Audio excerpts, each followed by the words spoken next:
Price the Lord. ദൈവനാമത്തിന് മഹത്വമുണ്ടാകട്ടെ. കർത്താവിൽ പ്രിയ സഹോദരി സഹോദരങ്ങളെ, എല്ലാവർക്കും യേശുക്രിസ്തുവിൻ്റെ നിസ്തുല്യ നാമത്തിൽ സ്നേഹവന്ദനങ്ങൾ അറിയിക്കുന്നു. നമുക്ക് വീണ്ടും ദൈവവചനം പഠിക്കുന്നതിന് ഇങ്ങനെയൊരു അവസരം ദൈവം ഒരുക്കി തന്നല്ലോ. 2 ആഴ്ചത്തെ ഗ്യാപ്പ് നമുക്ക് ഉണ്ടായതുകൊണ്ട് പഠിച്ചതൊക്കെ ചിലപ്പോൾ മറന്നു പോകാനുള്ള സാധ്യതയുണ്ട്. എന്നാൽ അത്ര മറവിക്ക് സാധ്യതയില്ലാത്തൊരു സമൂഹമാണ് എൻ്റെ കേൾവിക്കാരുടെ ഗണത്തിൽ എന്ന് കാണുന്നതിൽ ഞാൻ ദൈവത്തെ സ്തുതിക്കുന്നു. താല്പര്യത്തോടെ വന്ന നിങ്ങളെ എല്ലാവരെയും സർവശക്തനായ ദൈവം അനുഗ്രഹിക്കുകയും കൂടുതൽ അർത്ഥവത്തായിട്ട് സാക്ഷ്യം നിർവഹിപ്പാൻ കൃപ ലഭിക്കട്ടെ എന്ന് ആത്മാർത്ഥമായി പ്രാർത്ഥിക്കുകയും ചെയ്യുന്നു. നമ്മുടെ 2-ാമത്തെ അധ്യായത്തിൻ്റെ ചില വാക്യങ്ങൾ പരിശോധിക്കാനായിട്ട് സമയമെടുത്തു. എത്ര ഉന്നതനായാലും എന്തെല്ലാം ഈ ഭൂമിയിൽ ഉണ്ടായിരുന്നാലും ആർജിച്ചതിനൊന്നും പരിഹരിക്കാനാവാത്ത പ്രതിസന്ധികൾ മനുഷ്യ ആയുസ്സിൽ ഭവിക്കാൻ സാധ്യതയുണ്ടെന്നുള്ള ഒരു സൂചന നെബൂഖദ്നേസറിന് ഭവിച്ചതായിരിക്കുന്ന സംഭവം നമ്മെ പഠിപ്പിക്കുന്നു. ഏത് കാലഘട്ടത്തിലും ജീവിക്കുന്ന എത്ര ശക്തനായ, എത്ര ജ്ഞാനിയായ, എത്ര പണ്ഡിതനായ, ഉന്നതനായ മനുഷ്യനും ഇത് ഭവിക്കാൻ സാധ്യതയുണ്ടെന്ന് ദൈവവചനം നമുക്ക് സൂചന നൽകുകയാണ്. ഇതൊരു യാഥാർത്ഥ്യമാണ്. സമൃദ്ധിയുടെ നടുവിലാണ് ജീവിക്കുന്നത്.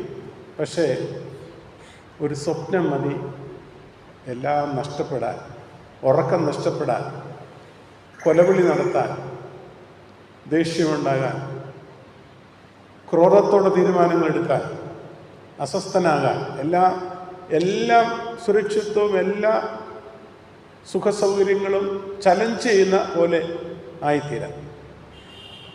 അവിടെയാണ് 4 ചെറുപ്പക്കാരായ കുഞ്ഞുങ്ങൾ യാതൊരു ചാഞ്ചല്യമില്ലാതെ ഒരു ഭാഗത്ത് എല്ലാ സമൃദ്ധിയുടെയും നടുവിൽ ജീവിക്കുന്ന നെബൂഖദ്നേസർ എല്ലാം ലോകപ്രകാരം ആർജിച്ചെടുത്തു. ഹാങ്ങിങ് ഗാർഡനൊക്കെ അദ്ദേഹത്തിനുണ്ട്, വളരെ പ്രസിദ്ധമാണ് അതൊക്കെ. എന്നാൽ ഇവിടെ മറുഭാഗത്ത് ഉള്ളത് മുഴുവനും നഷ്ടപ്പെട്ട 4 പേരാണ്. 4 പേരല്ല, അതിൽ കൂടുതൽ ആളുകളുണ്ട്. പക്ഷേ ഇവരെ മാത്രം ആണ് ഹൈലൈറ്റ് ചെയ്തത്. ഇവർക്കെല്ലാം നഷ്ടപ്പെട്ടവരാണ്. അപ്പം ഈ നഷ്ടത്തിൻ്റെ നടുവിൽ എല്ലാം ഉള്ള ആളുകളെ പോലെ ജീവിക്കാൻ കഴിയുന്നത് ഒരു വലിയ സന്തോഷമാണ്, ഒരു വലിയ കാര്യമാണ്. ഒരു ഭക്തൻ്റെ ജീവിതം എന്ന് പറയുന്നത് അതാണ്. ഈ ഭക്തൻ്റെ ജീവിതം എന്ന് പറയുന്നത് വിശ്വാസ ജീവിതമാണ്. എം.ഇ. ചെറിയാച്ചൻ സാറ് നമുക്കൊത്തിരി പാട്ട് പാടി തന്നിട്ടുണ്ട്. അതിലൊരു പാട്ടാണ്, ഭക്തരിൻ വിശ്വാസ ജീവിതം പോൽ ഇത്ര ഭദ്രമാം ജീവിതം വേറെ ഉണ്ടോ. മനോഹരമായിരിക്കുന്നൊരു പാട്ടാണ്. നമുക്ക് അടുത്ത ആഴ്ച മുതൽ അതിൻ്റെ 2-3 വരികൾ പഠിക്കാൻ ശ്രമിക്കാം. ഭക്തരിൻ വിശ്വാസ ജീവിതം പോൽ ഇത്ര ഭദ്രമാം ജീവിതം വേറെയുണ്ടോ. ഭക്തരിൻ വിശ്വാസ ജീവിതം പോൽ ഇത്ര ഭദ്രമാം ജീവിതം വേറെയുണ്ടോ. അതിൻ്റെ വരികളെല്ലാം എനിക്ക് ഓർമ്മയില്ല, ഞാൻ എഴുതി വെച്ചിട്ടുണ്ട്. ഞാൻ പ്രിൻ്റ് ചെയ്ത് ഫോട്ടോസ്റ്റാറ്റ് കോപ്പി എടുത്ത് വെച്ചിട്ടുണ്ട്. അടുത്ത ആഴ്ച നമുക്കത് പഠിക്കാം. സ്വർഗ പിതാവിൻ്റെ ദിവ്യ ഭണ്ഡാരത്തെ കണ്ട് വിശ്വാസത്തോടെ ഈ ഭൂമിയിൽ യാത്ര ചെയ്യുന്നതാണ് ഭക്തൻ്റെ ജീവിതം. അതാണ് ഈ 4 കുഞ്ഞുങ്ങൾക്കുള്ളത്. They have nothing as their own. ഒന്നുമില്ല, പക്ഷേ എന്ത് സന്തോഷം, എന്തൊരു സമൃദ്ധി, ഒരു ആകുലതയില്ല. അപ്പുറത്താണേലും എല്ലാം ഉണ്ട്, എല്ലാം. അതിൻ്റെ നടുവിൽ അസ്വസ്ഥതയും അരാജകത്വവും അരക്ഷിതത്വവും ഒക്കെ അനുഭവിക്കുന്ന ഒരു ഉന്നതനായ മനുഷ്യൻ. ഇതൊരു ലോകത്തിൻ്റെ ഒരു പിക്ചറാണ്. അപ്പോൾ അവിടെ ജീവിക്കുന്ന ആ മനുഷ്യൻ 4 മക്കള് രാജാവിൻ്റെ പ്രതിസന്ധിയിൽ പരിഹാരം തരാനായിട്ട് യാതൊരു സാധ്യതയും ഇവർക്കില്ലെന്ന് രാജാവിനറിയാം. എൻ്റെ പ്രശ്നം പരിഹരിക്കാൻ ഇവരെ കൊണ്ട് സാധിക്കത്തില്ല. അപ്പോൾ ഇവരെ കൊണ്ട് അസാധ്യമാണ്. എന്നാൽ ചിലരെ കൊണ്ട് സാധ്യമാണ് രാജാവ് പറയുക. അത് ആരൊക്കെയാണ്? ആഭിചാരകന്മാരും ശകുനവാദികളും മന്ത്രവാദികളും വിദ്വാൻമാരുമുള്ള 4 കൂട്ടം ആളുകളാണ്. അവർ ട്രെയിൻഡാണ്, അവർ തദ്ദേശീയരാണ്, അവരെ പ്രത്യേകം ട്രെയിൻ ചെയ്തിരിക്കണം. വർഷങ്ങളായിട്ട് അവർ ഈ ഏരിയയിൽ പ്രാവീണ്യമുള്ള ആളുകളാണ്. പ്രത്യേകിച്ച് ഈ കൽദേരുടെ വിദ്യ എന്നൊക്കെ പറയുന്നത് വളരെ പ്രസിദ്ധമാണ്. അവരുടെ ഈ അസ്ട്രോളജി അവരുടെ വളരെ പ്രസിദ്ധമായിരിക്കുന്ന ഒരു ശാഖയാണ് അസ്ട്രോണമി വളരെ ഭംഗിയായിട്ട് അവർ പഠിക്കുന്ന ആളുകളാണ്. അപ്പോൾ അത്ര പ്രസിദ്ധമായ ശാസ്ത്രശാഖകൾ, അന്നത്തെ ശാസ്ത്രശാഖകളൊക്കെ കൈവശമുള്ള ആളുകൾ അരമനയിലുണ്ട്. ഇത് 3 വർഷം മാത്രം ഈ അരമനയിൽ വന്നിട്ടുള്ളൂ. വിദേശീയരാണ്. ഇവർക്ക് ഈ ദേശമായിട്ട് വലിയ ബന്ധമൊന്നുമില്ല. അതുകൊണ്ട് ഈ പർട്ടിക്കുലർ ഈവൻറ്റിൽ അത് കൈകാര്യം ചെയ്യാൻ ഇവരെ വിളിച്ചിട്ടില്ല. അപ്പോഴാണ് കഴിഞ്ഞ ദിവസം ഞാൻ പറഞ്ഞു, ഓർക്കുന്നുണ്ടോ, ഇവിടെ നടക്കുന്ന സംഭവങ്ങൾ, ആളുകളുടെ റെസ്പോൺസ്, എല്ലാവരുടെയും മുഖത്തുള്ള മ്ലാനത, എല്ലാവരുടെയും ഒരു ഭയം, ഇതൊക്കെ ഈ 4 പേര് ശ്വസിച്ചറിഞ്ഞു. ഇവർ മനസ്സിലാക്കി, ഇവർ സെൻസ് ചെയ്തു സംതിങ് ഈസ് ഹാപ്പനിങ് ഹിയർ. അതായത്, അപ്പോൾ ഞാൻ കഴിഞ്ഞ പ്രാവശ്യം പറഞ്ഞതാണ്, നമ്മൾ ഒരു സോഷ്യൽ ബീയിങ് ആണ്. ഇവിടെ സംഭവിക്കുന്നത് അറിയാൻ കടപ്പാട് നമുക്കുണ്ട്. അതിന് ഉദാഹരണം ലൂക്കോസിന്റെ സുവിശേഷം 18-ാം അധ്യായത്തിൽ ഞാൻ ഉദാഹരിച്ചായിരുന്നു. ഓർക്കുന്നുണ്ടോ? ഈ കണ്ണു കാണാൻ വയ്യാത്ത തിമായിയുടെ മകനായ ബർത്തിമായി പാതയോരത്തിരിക്കുകയാണ്.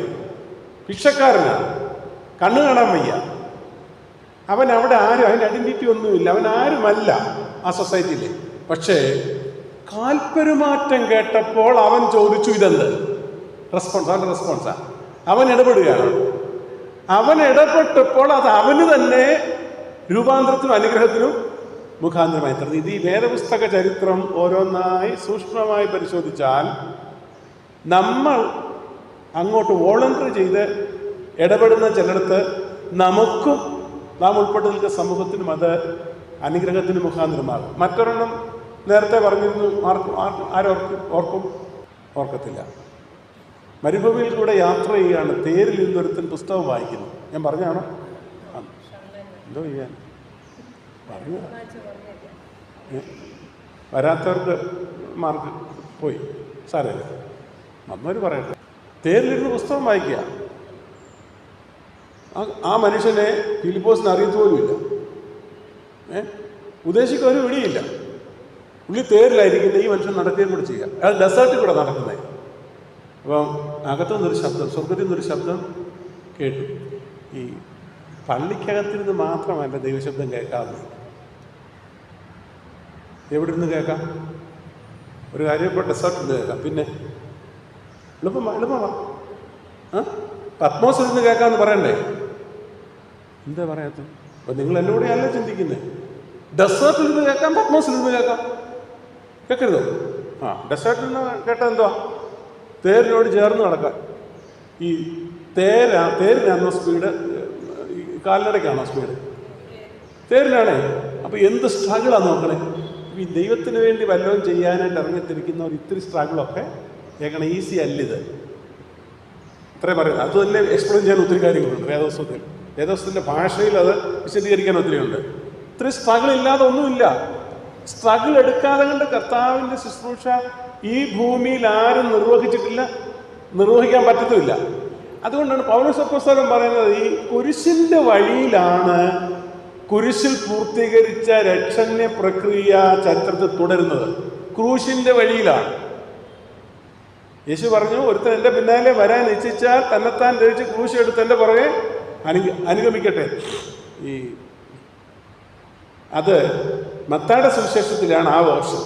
പക്ഷെ ലൂക്കോസിൻ്റെ സുവിശേഷത്തിൽ അതിന് ഒരു പദം കൂടെ ആഡ് ചെയ്തിട്ടുണ്ട്. ഒരുത്തൻ എൻ്റെ പിന്നാലെ വരാൻ ഇച്ഛിച്ചാൽ, ആരോർക്കുന്നു?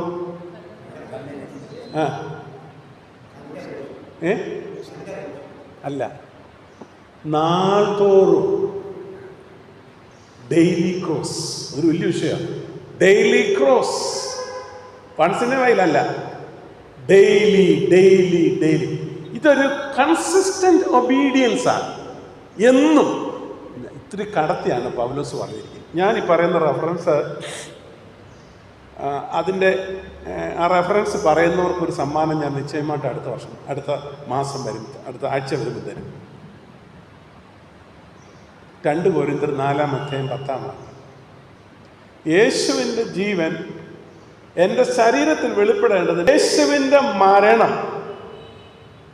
മരണം ഞാൻ എല്ലായ്പ്പോഴും വഹിക്കുന്നു. I am constantly bearing the death of Christ in my body. എന്തിനാണ്? യേശുവിൻ്റെ ജീവൻ ശരീരത്തിൽ വെളിപ്പെടേണ്ടത്. Constantly bearing the death of Christ in my body. ഈ ഡെത്ത് ഓഫ് ക്രൈസ്റ്റ് എന്നുള്ളതിനെ ഉപയോഗിച്ചിരിക്കുന്ന അതിൻ്റെ ശരിയായിരിക്കുന്ന പദം ഡെത്ത് ലൈക്ക് എക്സ്പീരിയൻസ് എന്നുള്ളതാണ്. ക്രോസ് എന്നുള്ളതിന് പകരം ഡെത്ത് ലൈക്ക് എക്സ്പീരിയൻസ് എൻ്റെ ശരീരത്തിൽ ഞാൻ വഹിക്കുന്നു. എന്തിനാണ്? യേശുവിൻ്റെ ജീവൻ എൻ്റെ ശരീരത്തിൽ വെളിപ്പെടേണ്ടതിന്. അതാണ് യേശു പറഞ്ഞത്, എൻ്റെ പിന്നാലെ വരാൻ ഇച്ഛിച്ചാൽ ഇതെടുത്തുകൊണ്ട് എൻ്റെ പുറകെ വരട്ടെന്നാണ്. അതില്ലാതെ പറ്റത്തില്ല. സ്ട്രഗിൾ ഉണ്ട്, ഇതിനകത്ത് പെയിനുണ്ട്. ഞാൻ ഇറങ്ങിത്തിരിക്കുമ്പോൾ ഇതിനെന്ത് പെയിനാണെന്നറിയാം അനുഭവിച്ചത്. ആദ്യമായിട്ടൊക്കെ ഇറങ്ങിത്തിരിച്ചെന്നറിയത് ഒന്നും അറിയത്തില്ല, സപ്പോർട്ട് ചെയ്യാൻ ആരുമില്ല, ഭാഷ അറിയത്തില്ല, നല്ല ഭക്ഷണം കഴിക്കാനില്ല, നല്ല വസ്ത്രം ധരിക്കാനില്ല. ഭയങ്കരമായിരിക്കുന്ന ചലഞ്ച്. പക്ഷേ അതിൻ്റെ നടുവിൽ ഈ കർത്താവിനെ സാക്ഷിക്കാൻ ഡോർ ടു ഡോർ പോയി ഒന്നും അറിയാത്ത ആളുകൾ, ഭാഷയൊന്നും അറിയത്തില്ല, കർണാടകയിലൊക്കെ ചെല്ലുന്ന കർണാടക ഒന്നും അറിയാമോ എനിക്ക്, ഈ മനയിലെ ആരും ഇല്ലറി, ഈ വീട്ടിൽ ആരും ഇല്ലയോ, അപ്പോൾ അവരൊന്ന് ഏലു എന്താ ചിക്ക മക്കൾക്ക് നല്ല പുസ്തകം, കൊച്ചു കുഞ്ഞുങ്ങൾക്ക് നല്ല പുസ്തകമാണ്, അത്രയൊക്കെ പഠിപ്പിച്ച് വെച്ചിരിക്കുക. അത് 5 പുസ്തകം 25 പൈസ 25 പൈസ ഇത്രയൊക്കെ പഠിച്ച് അത്രേ അവരെ അറിയത്തുള്ളൂ. വേറെ വല്ലതും ചോദിച്ചാൽ അറിയത്തില്ല. പിന്നെ പറയാനറിയാം എല്ലിന്ത് പന്ത്രി നീ എവിടുന്ന് വന്നെന്ന് ചോദിച്ചാൽ പറയുന്നത് കേരളത്തിൽ വന്നതേ. അങ്ങനെ കുറച്ച് അറിയാം, അത്യാവശ്യത്തിന് മാത്രം പഠിച്ചു വെച്ചിട്ടുണ്ട്. വേറെ ഒന്നും ചോദിച്ചാൽ അറിയത്തില്ല. കുത്തുകൊടറി ഇരിക്കുക മതി സാക്കു ഇങ്ങനെയൊക്കെ ഉള്ള ഭാഷ മാത്രമേ അറിയത്തുള്ളൂ. വേറെ ഒന്നും പറയാൻ അറിയത്തില്ല. 2-3 പാട്ട് കന്നഡയിൽ പഠിച്ചു, അതിപ്പോൾ പാടാൻ പറഞ്ഞത് അറിയത്തില്ല. എന്ത് ചലഞ്ചായിരുന്നു, സ്ട്രഗിളായിരുന്നു. കിടക്കാൻ സ്ഥലമില്ല, കഴിക്കാൻ കുടിക്കാൻ വെള്ളമില്ല. ഈ കാടിനകത്ത് കൊണ്ട് ട്രക്ക് ഇട്ടിട്ട് കാട്ടരുവിലെ വെള്ളം കോരി അതിനകത്ത് ഒരു അരിയും കുറച്ചെല്ലാം സാധനങ്ങളെല്ലാം കൂടെ പച്ചക്കറി എല്ലാം കൂടെ ഇട്ടിട്ട് ഒരു ഭക്ഷണം ഉണ്ടാക്കും. സായിപ്പ് ഉൾപ്പെടെ കഴിച്ചോണം. അങ്ങനെ അതൊക്കെ അത് കഴിയുമ്പോൾ എഴുന്നേറ്റ് അങ്ങ് കർത്താവിൻ്റെ വേലയ്ക്ക് പോവാ. പിന്നെയും എന്ത് സന്തോഷം. ഒരു ദിവസം റോഡ് സൈഡിൽ കിടന്നു. അപ്പോൾ ഒരു ചെറിയ മെത്ത പോലൊക്കെ ഉണ്ട്, അത് വിരിച്ചിട്ട് കിടന്നു. രാവിലെ എഴുന്നേറ്റപ്പം അത് അവിടെ വന്ന് താന്നിരിക്കുന്നു. കിടന്നത് ഈ ഇതിൻ്റെ പുറത്താണ്, ശവം കുഴിച്ചിട്ടതാണ്. രാത്രിയാണ്, കണ്ടില്ല. കീഴ്പോട്ടങ്ങ് പോയി. പക്ഷേ അതിനകത്ത് വീണില്ല, ഇവിടെ കുഴിഞ്ഞിരുന്നു. നോക്കിയപ്പോഴാണ് കുരിശൊക്കെ ഇതൊക്കെ കല്ലൊക്കെ നാട്ടിയിരിക്കുന്നതാണ്. ഇത് സ്ട്രഗിളാണ് താൻ്റെ വേലെന്ന് പറഞ്ഞാൽ. ഈസി അല്ല. നമ്മുടെ ഒരു ഇപ്പോഴത്തെ ധാരണ എന്ന് പറഞ്ഞാൽ ഇറ്റ്സ് ഈസി അല്ല, ഇറ്റ്സ് ക്വൈറ്റ് ഡിഫിക്കൽട്ട്. കാരണം എന്താണെന്നറിയാമോ? ക്രൂശിൽ പൂർത്തീകരിച്ചതാണ്. ക്രൂശിൻ്റെ വഴിയിൽ കൂടെ മാത്രമേ കണ്ടിന്യൂ ചെയ്യാൻ പറ്റത്തുള്ളൂ. അല്ലാതെ ചെയ്യാം ഗുണമുണ്ടാവില്ല, സഭ വളരത്തില്ല. പീഡിപ്പിക്കപ്പെട്ടത് മാത്രമേ സഭ വളർന്നിട്ടുള്ളൂ. പീഡനം ഉള്ളിടത്തെ സഭ വളരുകയുള്ളൂ. പീഡനം എവിടെയൊക്കെ ഉണ്ടോ അവിടെ സഭ വളർന്നുകൊണ്ടിരിക്കുകയാണ്. നമുക്ക് പീഡനമില്ല, നമുക്ക് വളർച്ചയില്ല. പോട്ടെ. ചേർന്ന് നടന്നപ്പോൾ ചോദിച്ചു എന്തോ വായിക്കുന്നത്. ഒരു പരിചയമില്ലാത്ത ആൾ സാറിനോട് അങ്ങനെ ചോദിക്കുമോ? ചോദിക്കാൻ ബുദ്ധിമുട്ടാണ്. അഥവാ ചോദിച്ചെന്നിരിക്കട്ടെ, സാറെന്താ മറുപടി പറയും? നിനക്കെന്നെ കാര്യം അല്ലേ?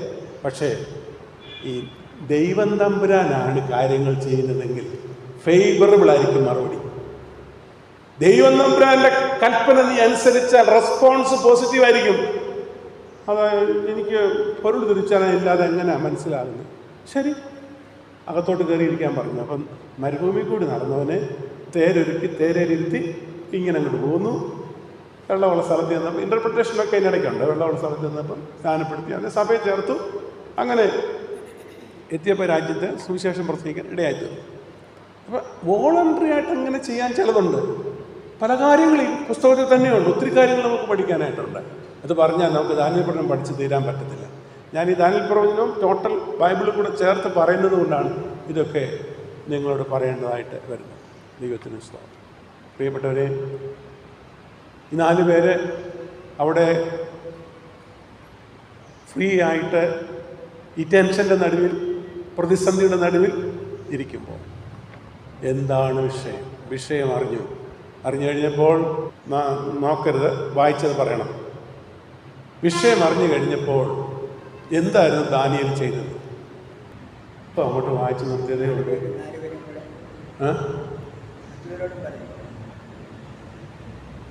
ഇപ്പോൾ വായിച്ചു നിർത്തിയേ ഉള്ളൂ. ഡോക്ടർ സാറേ, കഴിഞ്ഞ പ്രാവശ്യവും ഞാൻ പറഞ്ഞ ഇപ്പം ഇത് തന്നെ എപ്പോഴും പറഞ്ഞുകൊണ്ടിരുന്നാൽ മതി. സാറില്ലായിരുന്നു. അവിടെ ഭയങ്കര പ്രശ്നമാണെന്നേ. എവിടെ ശകുനവാദികളെയും മന്ത്രവാദികളെല്ലാം അടിച്ചിരിക്കുക പുള്ളി. ആര്? ഇവനെ നിന്നെയെല്ലാം ഞാൻ കൊന്നുകളെ എന്ന് പറഞ്ഞിരിക്കുക. ഭയങ്കര രാജാവ് ക്രുദ്ധിച്ചു, ക്രൂരനായിട്ടിരിക്കുകയാണ്, പേടിച്ചിരിക്കുകയാണ്. വിറയ്ക്കുന്നവനാ, ലോകത്തെ വിറപ്പിക്കുന്ന മനുഷ്യനാ. അങ്ങനെ ഇരിക്കുന്നിടത്തോട്ട് 18 19 വയസ്സേ ഉള്ളൂ നമ്മുടെ പിള്ളേർക്ക്. കൊച്ചൻ്റെ കാര്യം ഓർത്ത് നോക്കി. അറിയൊക്കെ എന്താ വിഷയം ഇതാ, എനിക്ക് സമയം തരണം. ഞാൻ ചെന്ന് ആ കൊച്ചിനോട് പറഞ്ഞു കൊടുക്കാൻ പറ്റും. എടോ, തനിക്ക് എന്തോ അറിയാം ഈ മനുഷ്യനെ കുറിച്ച്? നീ കണ്ട ആളൊന്നും അല്ല ഇപ്പോഴിരിക്കുന്നത്. ക്രുദ്ധിച്ച് ഇവിടുത്തെ വലിയ ടെക്നീഷ്യൻസിനെല്ലാം പുറത്താക്കിച്ചിരിക്കുക. അങ്ങോട്ടൊന്നും പോകാനൊന്നും പറ്റത്തില്ല. ഇവൻ്റെ ഫെയ്ത്ത് കണ്ടോ? Conviction, faith and conviction.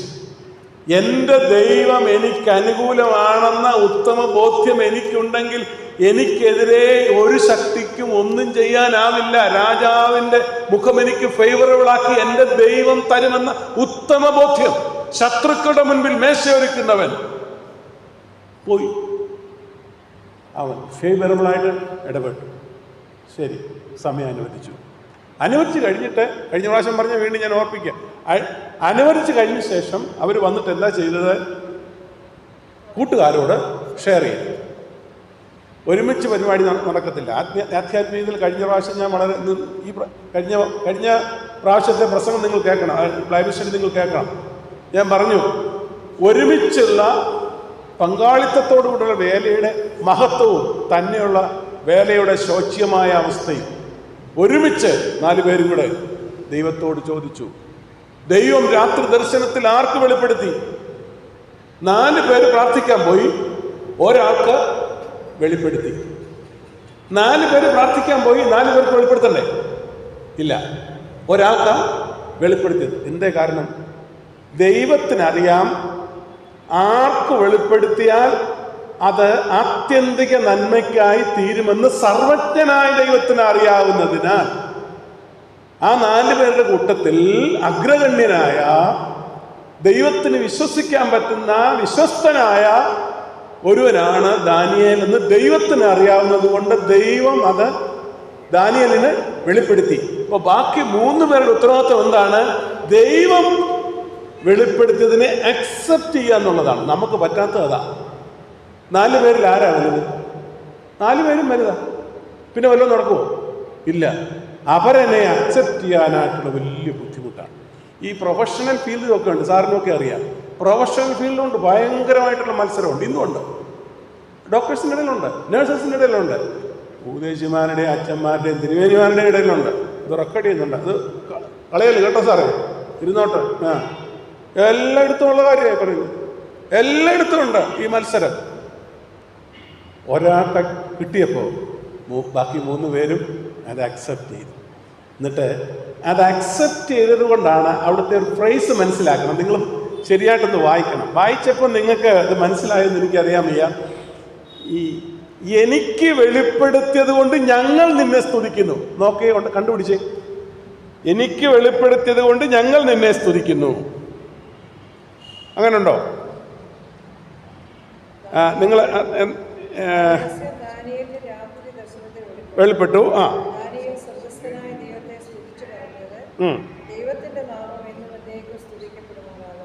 ജ്ഞാനവും ബലവും അത് പിന്നെ നമുക്ക് വരുന്നേ ഉള്ളൂ.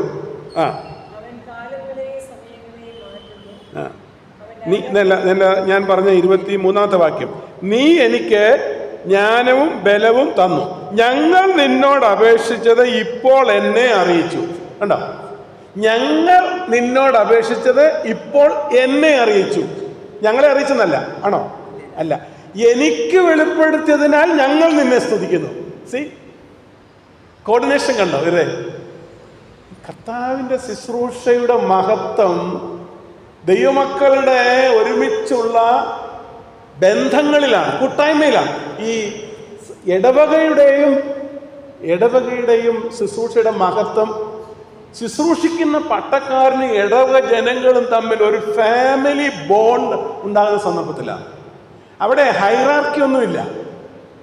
എല്ലാവരും ഒരുമിച്ച് സ്നേഹിച്ച് ശുശ്രൂഷിച്ച്.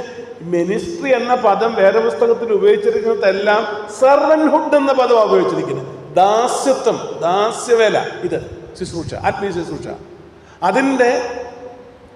അതിൻ്റെ ഉത്തരവാദിത്തങ്ങൾ അനുസരിച്ച് ഗ്രേഡ് കൊടുത്തിരിക്കുന്നേ ഉള്ളൂ. ഗ്രേഡ് അതിൽ തന്നെ അന്തമല്ല. ഒരാത്മീയ ശുശ്രൂഷയ്ക്കും ഒരാത്മീയ ശുശ്രൂഷയും വലുതല്ല ചെറുതുമല്ല. അതാതിൻ്റെ ഇടത്ത് അതാതിൻ്റെ പ്രസക്തിയുണ്ട്. അത് അവരവർ തീരുമാനിച്ച് അന്യോന്യം ബന്ധപ്പെട്ട് മുന്നോട്ട് പോകുമ്പോഴാണ് ശുശ്രൂഷ അനുഗ്രഹിക്കപ്പെട്ടതായിത്തീരുന്നത്. അപ്പോൾ ഒരുമിച്ച് ദൈവസന്നിധിയിൽ അവർ പ്രാർത്ഥിച്ച സമയത്ത് അവർക്ക് രഹസ്യം വെളിപ്പെട്ട് ദൈവം കാര്യം അറിയിച്ചു. അവർ രഹസ്യങ്ങളെ ദാനിയേലിന് രാത്രി ദർശനത്തിൽ വെളിപ്പെട്ടു. ദാനിയേൽ സ്വർഗസ്ഥനായ ദൈവത്തെ സ്തുതിച്ച് പറഞ്ഞത് എന്തൊക്കെയാണ്? ദൈവത്തിൻ്റെ നാമം എന്നും എന്നേക്കും സ്തുതിക്കപ്പെടുമാറാകട്ടെ. ഈ രഹസ്യം വെളിപ്പെട്ട് കഴിഞ്ഞിട്ട് ഉടനെ ആ രഹസ്യം രാജാവിനോട് പറയാനായിട്ട് അദ്ദേഹം ശ്രമിച്ചില്ല. പകരം ആ രഹസ്യങ്ങൾ വെളിപ്പെടുത്തിയ ദൈവത്തിന് സ്തുതിയും സ്തോത്രവും അർപ്പിക്കുന്നതിനായിട്ടാണ് അദ്ദേഹം ശ്രമിച്ചത്. Pricing God. നമ്മൾ 2 പദങ്ങൾ, ആത്മീയ മേഖലയിൽ പരിചിതമായ 2 പദങ്ങൾ, രണ്ടിനും നമ്മൾ ഒരു മീനിങ് ആണ് പലപ്പോഴും സങ്കല്പിച്ച് കൊടുക്കുന്നത്. Worship and price. സ്തുതിസ്തോത്രങ്ങൾ അർപ്പിക്കുക, ആരാധിക്കുക. ഇത് തമ്മിലുള്ള ബന്ധമെന്താ, വ്യത്യാസം? പലപ്പോഴും ഇത് രണ്ടും ഒന്നായിട്ടാണ് നമ്മൾ വ്യാഖ്യാനിക്കാറുള്ളത്. Praising God and worshipping him. എന്താ അതിൻ്റെ ശരിയായിരിക്കുന്ന അർത്ഥം? എന്താണ് പ്രൈസിങ് ഗോഡ് എന്ന് പറഞ്ഞ അർത്ഥം? Praising God what he has done for us. Praising God for what he has done for us. നമുക്ക് ചെയ്ത നന്മകൾക്ക് നമ്മുടെ റെസ്പോൺസ് ആണ് സ്തുതിക്കുക, സ്തോത്രം ചെയ്യുക. Praise the Lord, praise the Lord what you have done for us. Worshipping, അതിൻ്റെ അർത്ഥം എന്താണ്? Worshipping means we are worshiping God who he is. താൻ ആരായിരിക്കുന്നു എന്ന ബോധ്യത്തിലാണ് നാം ദൈവത്തെ ആരാധിക്കുന്നത്. സ്തോത്രം പറയുന്നതോ we are praising God what he does for us, he has done for us, but worshiping him for who he is. അവൻ ആരായിരിക്കുന്നത്. അത് യെശയ്യാ പ്രവചനം 6-ാം അധ്യായത്തിലെ വർഷിപ്പിനെ കുറിച്ചൊരു പോർഷൻ കണ്ടിട്ടുണ്ടോ? 6-ാം അധ്യായം. 6 ചിറകുള്ള സ്രാഫ് എന്നാണ്. 2 ചിറകുകൊണ്ട് മുഖം മൂടി. 2 ചിറകുകൊണ്ട്, ഈ 2 ചിറകുകൊണ്ട് മുഖം മൂടിയതിൻ്റെ അർത്ഥം എന്താണ്? നിന്റെ തേജസ് കാണാനുള്ള ഈ ദൈവത്തിൻ്റെ മഹത്വത്തെ അംഗീകരിക്കുകയാണ്, തേജസ്സിനെ അംഗീകരിക്കുകയാണ്. ദ റെസ്പ്ലൻഡൻസി ഓഫ് ഗോഡ്സ് പ്രസൻസ്, അത് അംഗീകരിക്കുകയാണ്. കാണാൻ പറ്റത്തില്ല, എൻ്റെ കണ്ണ് ശക്തിയില്ല, അതുകൊണ്ട് ഞാൻ പിടിക്കുക. അപ്പോൾ അത് കഴിയുമ്പോൾ 2 ചിറകുകൊണ്ട് പാദം മൂടി എന്ന് പറഞ്ഞാൽ നിന്റെ മുമ്പാകെ നിൽക്കാനുള്ള യോഗ്യത എനിക്ക് ഇല്ല. അതിൻ്റെ അർത്ഥം എന്താണെന്നറിയാമോ? Dear Lord, I see who you are, I want to worship you Lord. എനിക്ക് നിന്നെ മുമ്പ് നിൽക്കാൻ പറ്റത്തില്ല, എനിക്ക് നിന്നെ കാണാനും പറ്റത്തില്ല. പിന്നെ എന്താ ചെയ്യുന്നത്? സ്രാപ്പുകൾ കണ്ടുകൊണ്ട് പറന്നുകൊണ്ട് ദൈവത്തെ സ്തുതിക്കുന്നു. പരിശുദ്ധൻ പരിശുദ്ധൻ പരിശുദ്ധൻ എന്ന് ആർത്ത് ചൊല്ലുന്നതിനെ കുറിച്ച് യെശയ്യാ പ്രവചനത്തിൻ്റെ 6-ാമത്തെ അധ്യായത്തിൽ നമ്മൾ വായിക്കുന്നുണ്ട്. അപ്പോൾ ഇവിടെ ദൈവം തമ്പുരാൻ രഹസ്യങ്ങളെ വെളിപ്പെടുത്തി കഴിഞ്ഞപ്പോൾ ആദ്യം ചെയ്യുന്നത് ദൈവത്തിന് നന്ദി പറയുകയാണ്, ദൈവത്തിന് സ്തോത്രം ചെയ്യുകയാണ്. ഈ നന്ദിയുള്ള ഹൃദയം ദൈവത്തിൻ്റെ മക്കളെ നമ്മൾക്കുണ്ടായിരിക്കേണ്ടതാണ്. ദൈവം നമുക്ക് ചെയ്യുന്ന നന്മകൾക്ക് ദൈവം മുമ്പിൽ നമുക്ക് നന്ദി പറയാൻ സാധിക്കണം. ഒരു വലിയ നമ്മളിപ്പോൾ വിചാരിക്കുന്ന പോലല്ല, അതിനെക്കാട്ടിൽ വളരെ ശ്രേഷ്ഠമായിരിക്കുന്ന ഒരു പരിപാടിയാണ് അവിടെ നടക്കാൻ പോകുന്നത്. ഒരു വലിയ കാര്യമാണ് അവിടെ ചെയ്യാൻ പോകുന്നത്. അവിടുത്തെ അന്തരീക്ഷം മാറാൻ പോവുക. ആ രഹസ്യമാണ് വെളിപ്പെട്ടിരിക്കുന്നത്. ഉടനെ അവിടെ ചെന്ന് പറയാതെ കണ്ട് അത് വെളിപ്പെടുത്തുന്ന ദൈവത്തിന് സ്തോത്രം അർപ്പിച്ചുകൊണ്ട് ദൈവം ആരാണെന്ന് ഡിക്ലെയർ ചെയ്യാം, പ്രൊക്ലെയിം ചെയ്യാണത്. ഒന്ന് നോക്കി, ദൈവം ആരാണെന്ന് കണ്ടെത്തിയിട്ട് ദൈവത്തെ മഹത്വപ്പെടുത്തുന്നത് ഇവിടെ രേഖപ്പെടുത്തി വെച്ചിട്ടുണ്ട്. വായിച്ചാട്ടെ 20-ാം വാക്യം. ജ്ഞാനവും ബലവും അവനുള്ളതല്ലോ.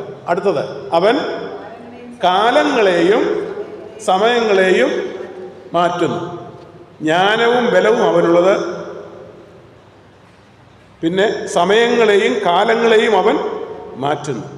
ഈ ജ്ഞാനവും ബലവും അവനുള്ളത് എന്ന് പറഞ്ഞാൽ ഈ ത്രികാലങ്ങളിലുള്ളത് ദൈവത്തിന് മാത്രമേ അറിയത്തുള്ളൂ. ആ അംഗീകാരമാണ് ദൈവത്തിൻ്റെ ഈ ആങ്ങളത്വത്തെ, വ്യക്തിത്വത്തെ, അല്ലെങ്കിൽ ദൈവത്തിൻ്റെ സ്വഭാവത്തെ ആരംഗീകരിച്ചു? ഡാനിയേൽ അംഗീകരിച്ചു. അത് ഫുള്ളി അക്സെപ്റ്റ് ചെയ്യുമ്പോഴാണ് ദൈവത്തെ ദൈവമായി നമ്മൾ അംഗീകരിക്കുമ്പോൾ, accepting and seeing God as he is instead of we would like him to be. നമ്മൾ പലപ്പോഴും ദൈവം ഇന്നതായിരിക്കണം എന്ന് ആഗ്രഹിക്കുന്നുണ്ട്. പക്ഷേ നമ്മൾ ദൈവത്തെ ദൈവമായിരിക്കുന്നവരെ കാണണം. അത് ആര് കണ്ടു? ദാനിയേൽ കണ്ടു. കണ്ടിട്ട് പറഞ്ഞു, നിനക്ക് ജ്ഞാനമുണ്ട്, ബലമുണ്ട്, ത്രികാല ജ്ഞാനം നിനക്കുണ്ട്. ഇന്നലെ നിനക്കറിയാം, ഇന്ന് നിനക്കറിയാം, നാളെയുള്ളത് നിനക്ക് അറിയാം. ഈ എബ്രായ ലേഖന കർത്താവ് ഇതിനോട് താതാത്മ്യമുള്ള ഒരു വാക്ക് 13-ാം അധ്യായത്തിൽ പറഞ്ഞിട്ടുണ്ട്. ഓർമ്മയുണ്ടോ? യേശുക്രിസ്തു ഇന്നലെയും ഇന്നും എന്നേക്കും അനന്യം. ദ സെയിം വേർഡ് യെശയ്യാ പ്രവാചകൻ ദൈവത്തെക്കുറിച്ച് പരാമർശിച്ചിട്ടുണ്ട്. ആർക്കും ഓർമ്മയുണ്ട്? യെശയ്യാ പ്രവചനം 43-ാം അധ്യായം 13-ാമത്തെ വാക്യം. ഇത് ഇങ്ങനെ വായിച്ചത് ഇങ്ങനെ മനസ്സിൽ ഓർമ്മ വരുന്നതാണ്. അത് നോക്കി, അതാണെന്ന് നോക്കി. യെശയ്യാ പ്രവചനം 43-ാം അധ്യായത്തിൻ്റെ 13-ാമത്തെ വാക്യം. വായിച്ചാട്ടെ. ഇന്നും ഞാൻ അനന്യൻ തന്നെ. The uniqueness of God, the uniqueness of Jesus Christ. ഇതാര് അക്സെപ്റ്റ് ചെയ്തു? ഡാനിയേൽ അക്സെപ്റ്റ് ചെയ്തു. ദൈവത്തിൻ്റെ സർവജ്ഞത, ദൈവത്തിൻ്റെ ബലം, അവൻ്റെ വല്ലഭത്വം, അതാ പറയണ്ടേ, വല്ലഭത്വം, ജ്ഞാനം, ഇത് ആരക്സെപ്റ്റ് ചെയ്തു? ദാനിയേൽ അക്സെപ്റ്റ് ചെയ്തു. ഈ ദൈവത്തെ ഇങ്ങനെ ദൈവമായിരിക്കുന്നത് പോലെ അക്സെപ്റ്റ് ചെയ്യുമ്പോഴാണ് നമുക്ക് ചില കാര്യങ്ങൾ ദൈവം വെളിപ്പെടുത്തുന്നത്. ഈ ദൈവത്തെ നമുക്ക് അക്കോമഡേറ്റ് ചെയ്യാൻ പറ്റാത്ത, നമുക്ക് സ്വീകരിക്കാൻ പറ്റാത്ത, ഉൾക്കൊള്ളാൻ പറ്റാത്തത് ദൈവത്തെ ദൈവമായിരിക്കുന്നത് പോലെ നമുക്ക് കാണാൻ പറ്റാത്തത് കൊണ്ടാണ്, സ്വീകരിക്കാൻ പറ്റാത്തത് കൊണ്ടാണ്. നമ്മളെങ്ങനെ ദൈവത്തെ കാണുന്നത്? നാം ഇച്ഛിക്കുന്നത് പോലെ ദൈവത്തെ കാണാൻ സാധിക്കുന്നു. Seeing as God he is. ദൈവത്തെ ദൈവമായിരിക്കുന്ന പോലെ കാണണം. Instead of we would like him to be. ദൈവം എങ്ങനെ ആയിരിക്കണമെന്ന് നമുക്ക് പ്രാർത്ഥനയ്ക്ക് വരുമ്പോൾ നമുക്കൊരു ദൈവത്തെക്കുറിച്ച് സങ്കല്പമുണ്ട്. അത് രോഗത്തിന് സൗഖ്യമാക്കുന്ന ആളാണ്, എൻ്റെ പ്രശ്നത്തിൻ്റെ പരിഹാരം. ഇങ്ങനെ നമ്മൾ ദൈവത്തെ സങ്കല്പിച്ച് വെച്ചിരിക്കുന്നത്. അല്ലാതെ ദൈവത്തെ ദൈവമായി കണ്ടുകൊണ്ട്, ദൈവത്തിൻ്റെ യുണീക്ക്നെസ് കണ്ടുകൊണ്ട്, അക്സെപ്റ്റ് ചെയ്തുകൊണ്ട് അടുത്ത് വരുമ്പോഴാണ് ചരിത്രത്തിൽ ജീവിക്കുന്ന നമ്മിൽ കൂടെ ചിലത് ദൈവത്തിന് പ്രവർത്തിക്കാനായിട്ട് സാധിക്കുന്നത്. ദൈവത്തെ പൂർണ്ണമായിട്ട് ദൈവമായിരിക്കുന്നത് ചെയ്യാനായിട്ട് നമുക്ക് സാധിക്കേണ്ടത് ആവശ്യമാണ്. ഈ ജ്ഞാനം എന്ന പദത്തിൻ്റെ അർത്ഥമാക്കുന്നത് എന്താണ്? അതൊരു അറിവല്ല, പിന്നെ വിവേകത്തോടു കൂടിയുള്ള ദൈവിക പരിജ്ഞാനം. അതിനകത്ത് വിവേകമുണ്ട്, ഡിസേൺമെൻ്റ് ഉണ്ട്, വിവേചനമുണ്ട്. വിവേചനത്തോടും വിവേകത്തോടു കൂടുമുള്ള വെളിപ്പാടാണ് ജ്ഞാനമെന്ന് പറയുന്നത്. അത് ദൈവത്തിന് ഉള്ളതാണ്. ദൈവത്തിനുള്ളത് ദൈവത്തോടൊത്തു നിൽക്കുന്നവർക്ക് ദൈവം വെളിപ്പെടുത്തി കൊടുക്കും. അത് തനിക്ക് വെളിപ്പെടുത്തി കിട്ടിയത് കൊണ്ട് തിരിച്ച് ദൈവത്തോട് പറയുകയാണ്, ഇത് നീ പൊസസ് ചെയ്യുന്നതാണ്, നിന്നോടൊത്ത് നിൽക്കുന്നതിനാൽ നീ എനിക്കത് വെളിപ്പെടുത്തി തന്നിരിക്കുന്നു, എൻ്റെ അല്ല. അദ്ദേഹം പല പ്രാവശ്യം പറയുന്നുണ്ട് ഇത് എൻ്റെ ഒന്നുമല്ല. രാജാവിനോട് പറയുന്നുണ്ട് ഇത് എൻ്റെ സ്വന്തമല്ല, എൻ്റെ ദൈവം എനിക്ക് വെളിപ്പെടുത്തി തന്നതാണ്. അടുത്തെന്താണ്? ജ്ഞാനവും അറിവും ബലവും ബലവും അവനുള്ളത്. പിന്നെ കാലങ്ങളെയും സമയങ്ങളെയും മാറ്റുന്നു. കാലങ്ങളെയും സമയങ്ങളെയും മാറ്റുന്നു എന്ന് പറഞ്ഞ അർത്ഥം എന്താണ്? ഈ പ്രപഞ്ചത്തിൻ്റെ എല്ലാ ചലനങ്ങളെയും നിയന്ത്രിക്കുന്നു. ദൈവം നിയന്ത്രിക്കുന്ന ലോകത്തിലാണ് ഞാൻ ജീവിക്കുന്നത്. പക്ഷെ ഇതിൻ്റെ ചലനങ്ങളെ മാറ്റാൻ എന്നെക്കൊണ്ട് പറ്റത്തില്ല, നിന്നെക്കൊണ്ട് പറ്റുകയില്ല. രാജാവിനോട് നിന്നെക്കൊണ്ടും പറ്റുകയില്ല. പക്ഷെ ആരെ കൊണ്ട് പറ്റും? ദൈവത്തെ കൊണ്ട് പറ്റും. ദൈവത്തിൻ്റെ സൂപ്രമസി അംഗീകരിക്കുക. He is an omnipotent God, he is a supreme God. അതങ്ങോട്ട് അംഗീകരിച്ച് കഴിയുമെന്ന് പറഞ്ഞാൽ ദൈവത്തിന് ഇത് സന്തോഷമെന്ന് പറയും. ദൈവത്തെ ദൈവമായി കാണുന്ന ദൈവമക്കളോട് ദൈവത്തിന് വലിയ ഇഷ്ടമാണ്, ദൈവത്തിന് വലിയ സന്തോഷമാണ്. ദൈവത്തെ ദൈവമായി കാണണം. കാര്യസാധ്യത്തിന് വേണ്ടി നമ്മുടെ ഇംഗിതപ്രകാരം ദൈവത്തെ കാണാതെ ദൈവമായിരിക്കുന്നത് പോലെ കണ്ട് അവന് മഹത്വം കൊടുത്ത് അവനെ വർഷിപ്പ് ചെയ്ത് പ്രോസ്ട്രേറ്റ് ചെയ്ത് അവൻ്റെ അടുക്കൽ നെടുമ്പാട് വീടും തൻ്റെ മക്കൾക്ക് വേണ്ടി അത്ഭുതം പ്രവർത്തിക്കുന്ന ദൈവം ചരിത്രത്തിൽ ഇന്ന് ജീവിക്കുന്നു. ഇത് നമ്മൾ വിശ്വസിക്കണം. എന്തുകൊണ്ടാണ് നമ്മിൽ കൂടെയും നമ്മുടെ ലോകത്തിൽ ദൈവം പ്രവർത്തിക്കാത്തത്? ഈ വിധം നമുക്ക് ദൈവത്തെ കാണാൻ കഴിയുന്നില്ലെന്നുള്ളത് തന്നെയാണ്. ദൈവം പ്രവർത്തിക്കാനില്ല, പ്രവർത്തിക്കാനായിട്ടുള്ള ഇടം നാം ദൈവത്തിന് കൊടുക്കുന്നില്ല എന്നുള്ളതാണ്. ദൈവം അങ്ങനെയാണ് പ്രവർത്തിച്ചത്. ദൈവത്തെ അദ്ദേഹം അംഗീകരിച്ചു. ഞാൻ അക്സെപ്റ്റ് ചെയ്യുന്നു. ജ്ഞാനവും അറിവും ബലവും കാലങ്ങളെയും സമയങ്ങളെയും മാറ്റാൻ ഇന്ന് കഴിവുണ്ട്. ചരിത്രത്തിൽ സമയം പോലും ദൈവം തിരുത്തിയിട്ടുണ്ട്. തിരുത്തിയോ? ചിലർ പറയും അത് വെറുതെയാണ്. പക്ഷേ ശാസ്ത്രം തെളിയിച്ചില്ലേ സാറ്? അത് കമ്പ്യൂട്ടർ അത് കാൽക്കുലേറ്റ് ചെയ്ത് വന്നപ്പോൾ അത്രയും സമയത്തിൻ്റെ കുറവുണ്ടെന്നാണ് പറയുന്നത്. എനിക്കതിൻ്റെ ശാസ്ത്രീയ വിഷയങ്ങൾ ഞാൻ കൈകാര്യം ചെയ്യാൻ ആഗ്രഹിക്കുന്നില്ല. എനിക്കറിയാം അത്രയും സമയത്തിൻ്റെ ഗ്യാപ്പ് ഉണ്ടെന്ന്. പിന്നെ മാത്രമല്ല 2 പ്രാവശ്യമാണ് സമയം തിരുത്തിയത്. ഇപ്പോഴൊക്കെയാ സൂര്യ നീ ഗിബിയോനിലും ചന്ദ്ര നീ അയ്യാലും താഴ്വരയിലും നിൽക്ക എന്ന് പറഞ്ഞ സന്ദർഭത്തിൽ അത് നിന്നും. മാത്രമല്ല മറ്റൊരു ഇടം കൂടെ. എവിടെ? പിന്നെ അതെന്തോ ചെയ്തു? മോശയുടെ സമയം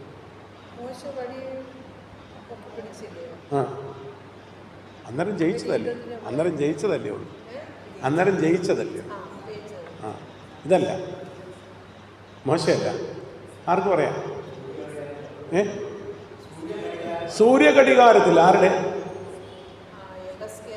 ഹിസ്കിയാവിൻ്റെ സൂര്യഘടികാരത്തിൽ പടി നിഴൽ ഇറങ്ങിപ്പോയത്. അതും കുറവാ. അതും കണ്ടുപിടിച്ചെന്നാ പറയുന്നത്. അത് കോയ്സാറിന് വിടുകയാണ്. കോയ്സാർ ശാസ്ത്രീയമായിട്ടത് പഠിച്ച ശേഷം അടുത്ത പ്രാവശ്യം വരുമ്പോൾ നമ്മുടെ ജോർജ് സാറിനും കൂടെ വിടാം. അവർ ശാസ്ത്രീയമായി പറയാവുന്ന ആളുകളാണ്. വേണേ നമ്മുടെ ഡോക്ടർ സാറിനെ കൂടെ കൂട്ടാം. എന്നെ വിട്ട് എനിക്ക് ശാസ്ത്രീയ വശം പരിചയമില്ല, വിദ്യാഭ്യാസം കുറവായതുകൊണ്ട് അത് പറയാൻ എനിക്കറിയത്തില്ല.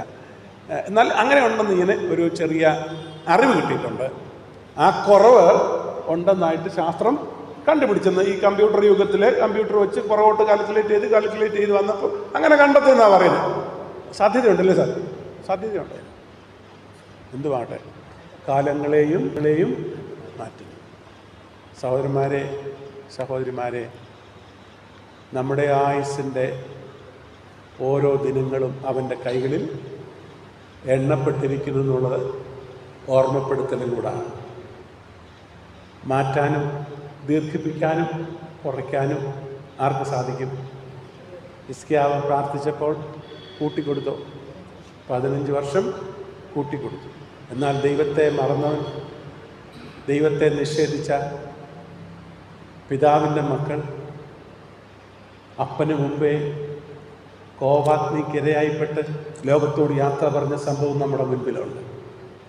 തിരുത്തുകയും കൂട്ടുകയും കുറയ്ക്കുകയും ഒക്കെ ചെയ്യാൻ ആർക്ക് കഴിയും? ദൈവത്തിന് കഴിയും. ഇതാരുടെ കണ്ടെത്തല? ദാനിയേൽ പറയുക, ദൈവത്തെ ദൈവമായി കണ്ട മനുഷ്യൻ. എത്ര വയസ്സുണ്ട്? 19 വയസ്സേ ഉള്ളൂ. 19 വയസ്സേ ഉള്ളൂ. ഇതിനകം ഇതെങ്ങനെ കിട്ടി? അപ്പം പ്രായം ഇതിനൊരു ഒരു മാനദണ്ഡമാണോ? അല്ല. ദൈവിക പരിജ്ഞാനത്തിന് പ്രായം ഒരു മാനദണ്ഡമല്ല. ശിശുക്കളുടെ മുലകുടിക്കുന്നവരുടെയും വായിൽ നിന്ന് ബലം നിയമിച്ചിരിക്കുന്നു എന്ന് ദൈവവചനം നമ്മെ പഠിപ്പിക്കുന്നു. ശിശുക്കളുടെയും മുലകുടിക്കുന്നവരുടെയും വായിൽ നിന്ന്. അപ്പോൾ മൂന്നാമതായിട്ട് അവൻ കാലങ്ങളെയും സമയങ്ങളെയും മാറ്റുന്നു. 3, രാജാക്കന്മാരെ നീക്കുകയും രാജാക്കന്മാരെ വാഴിക്കുകയും ചെയ്യും. പുതിയ നിയമത്തിൽ ഇതിനോട് താതാത്മ്യമുള്ള ഒരു പദം, ഒരു വാക്യമുണ്ടോ? റോമാലേഖനത്തിൽ, പുതിയ നിയമത്തിൽ ഇതിനെ സാധൂകരിക്കുന്ന ഒരു വാക്യം. റോമാലേഖനം 13-ാം അധ്യായത്തിന്റെ 1-ാമത്തെ വാക്യം. റോമാലേഖനം 13-ാം അധ്യായത്തിന്റെ 1-ാമത്തെ വാക്യം.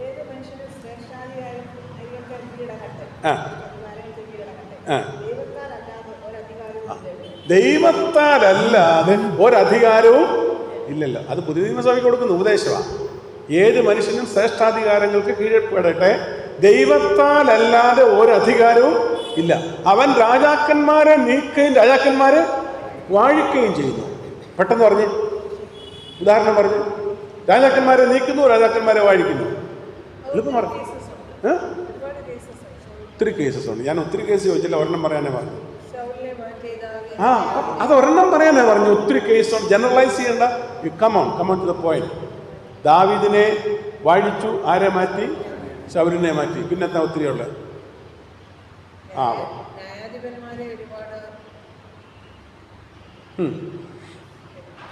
ഒരെണ്ണമെങ്കിലും തന്നല്ലോ, അത് മതി.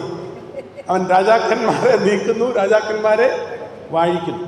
അപ്പോൾ ഈ അധികാരം ദൈവത്താൽ ലഭ്യമായതെന്ന ബോധ്യമാണ് അധികാരിയെ അധികാരിയാക്കി തരുന്നത്. അധികാരി അഹങ്കാരിയായിത്തീരുന്നത് എങ്ങനെയാണെന്നറിയാമോ? അധികാരം ദൈവത്താലല്ല, എൻ്റെ മിടുക്കുകൊണ്ടും എൻ്റെ കഴിവ് കൊണ്ടും ലഭ്യമായെന്നുള്ള ചിന്തയാണ്. അങ്ങനെ രാജാക്കന്മാർ ഒത്തിരി പേര് ഈ പുസ്തകത്തിൽ ഉണ്ടായിട്ടുണ്ട്. അങ്ങനെയുള്ള രാജാക്കന്മാരുടെ മക്കളും അങ്ങനെ സംഭവിച്ചിട്ടുണ്ട്. അത് ഈ പുസ്തകത്തിൻ്റെ പഠനത്തിൽ നമുക്കത്, രാജാക്കന്മാരുടെ പുസ്തകം പഠിച്ചാൽ നമുക്കത് മനസ്സിലാക്കാനായിട്ട് സാധിക്കും. നമ്മളൊരു കാര്യം അറിയണം, ദൈവമാണ് എല്ലാ കാര്യങ്ങളും അതാത് സമയത്ത് നമ്മിൽ കൂടെ നിർവഹിക്കുന്നത്. ഒരു സ്ഥാനത്തേക്ക് എന്നെ ഇങ്ങനെ നിർത്തിയിരിക്കുന്ന ദൈവമാണ്. എനിക്കിങ്ങനെ ഒരു അവസരം നൽകിയിരിക്കുന്ന ദൈവമാണ്. മറ്റാരുടെയും മിടുക്കോ കഴിവോ ഒന്നുമല്ല. എൻ്റെ ഇൻ്റലക്ച്വൽ മിടുക്കല്ല, എൻ്റെ പരിജ്ഞാനമല്ല. പിന്നെയോ തമ്പുരാന് പ്രസാദം തോന്നി എന്നെ ഈ സ്ഥാനത്ത് ആക്കിയതോർത്ത് ദൈവത്തിന് സ്തോത്രം ചെയ്യും. അപ്പോൾ തനിക്ക് ലഭിച്ചു കഴിഞ്ഞപ്പോൾ, രഹസ്യം കിട്ടിക്കഴിഞ്ഞപ്പോൾ, നേരിട്ട് രാജാവിൻ്റെ അടുക്കൽ പോകാതെ കണ്ട് അവൻ മുട്ടുമടക്കിയത് എവിടെയാണ്? രഹസ്യങ്ങൾ വെളിപ്പെടുത്തി തന്ന ദൈവസന്നിധിയിൽ തിരികെ ചെന്ന് മുട്ടുമടക്കുക. താങ്ക്സ് പറയാൻ വേണ്ടി. നമ്മൾ ഓർക്കണം, ഒരു കാര്യത്തിന് വേണ്ടി ദൈവത്തോട് ചോദിച്ചു കഴിഞ്ഞ് ദൈവം ആ കാര്യം സാധിച്ചു തന്നാൽ എത്ര പേർ ഗ്രാറ്റിറ്റ്യൂഡോടുകൂടെ ദൈവത്തിന്റെ അടുക്കൽ മുട്ടുമടക്കി ദൈവമേ നിനക്ക് നന്ദി എന്ന് സ്തോത്രമെന്ന് പറയും. ദൈവത്തിന്റെ ആട്രിബ്യൂഷൻസ് വിളിച്ചു പറയും. നീ വലിയവനാണ്, നീ ഉന്നതനാണ്, നീ വലിയവനാണ്, വലിയവനാണ്, ശ്രേഷ്ഠനാണ് പറഞ്ഞിട്ടുണ്ടോ? കിട്ടിക്കഴിയുന്നോണ്ട് പിന്നെ നമ്മൾ അറിയത്തേ ഇല്ല, കാര്യം ഓർക്കത്തേ ഇല്ല. കിട്ടുന്നത് വരെ കൈയടിച്ച് പാട്ടും പാടി പ്രാർത്ഥനയുണ്ട്. ഞാൻ പലയിടങ്ങളിലും പോയി സംബന്ധിച്ച് ഇങ്ങനെയുള്ള പരിപാടികൾ സംബന്ധിച്ചിട്ടുള്ളത് കൊണ്ടാണ്. അപൂർവം ചിലർക്ക് മാത്രമേ ലഭിച്ചതിന് നന്ദി പറയാനായിട്ട് സാധിക്കത്തുള്ളൂ. സ്തോത്ര പ്രാർത്ഥന കൊച്ചിന് മാർക്ക് കൂടുതൽ കിട്ടിയതിന് നടത്തുന്ന സ്തോത്ര പ്രാർത്ഥനയല്ല. നിർണായകമായ ജീവിതത്തിന്റെ പ്രശ്നങ്ങളുടെ മുൻപിൽ മുട്ടുമടക്കി നീ പ്രാർത്ഥിച്ചപ്പോൾ എൻ്റെ ദൈവമേ നീ പ്രാർത്ഥന കേട്ടു, അതിന് മറുപടി തന്നു എന്ന് പറഞ്ഞ് ചാരിതാർത്ഥ്യമുള്ള ഹൃദയത്തോടുകൂടെ, നന്ദിയുള്ള ഹൃദയത്തോടുകൂടെ സ്തോത്രം ചെയ്യുവാൻ ദാനിയേലിനെ പോലെയുള്ളൊരു മനസ്സ് ക്രിസ്ത്യാനികളാകാൻ നമുക്കുണ്ടാവട്ടെ എന്ന് ഞാൻ പ്രാർത്ഥിക്കുന്നു. ജ്ഞാനികൾക്ക് ജ്ഞാനവും വിവേകികൾക്ക് ബുദ്ധിയും കൊടുക്കുന്നു. 5 അഗാധവും ഗൂഢവുമായുള്ളത് വെളിപ്പെടുത്തുന്നു. അതിപ്പോഴത്തെ കോണ്ടെക്സ്റ്റിലാണ് പറയുന്നത്. അഗാധവും ഗൂഢവുമായത് വെളിപ്പെടുത്തുന്നു. ഇരുട്ടിലുള്ളത് അവൻ അറിയുന്നു. 7 വെളിച്ചം അവനോടുകൂടെ വസിക്കുന്നു. ഇത്രയും കാര്യങ്ങൾ ദൈവത്തെക്കുറിച്ച് ആര് പറഞ്ഞാണ്? ദാനിയേൽ പറഞ്ഞതാണ്. എന്ന് പറഞ്ഞ അർത്ഥം എന്താണ്?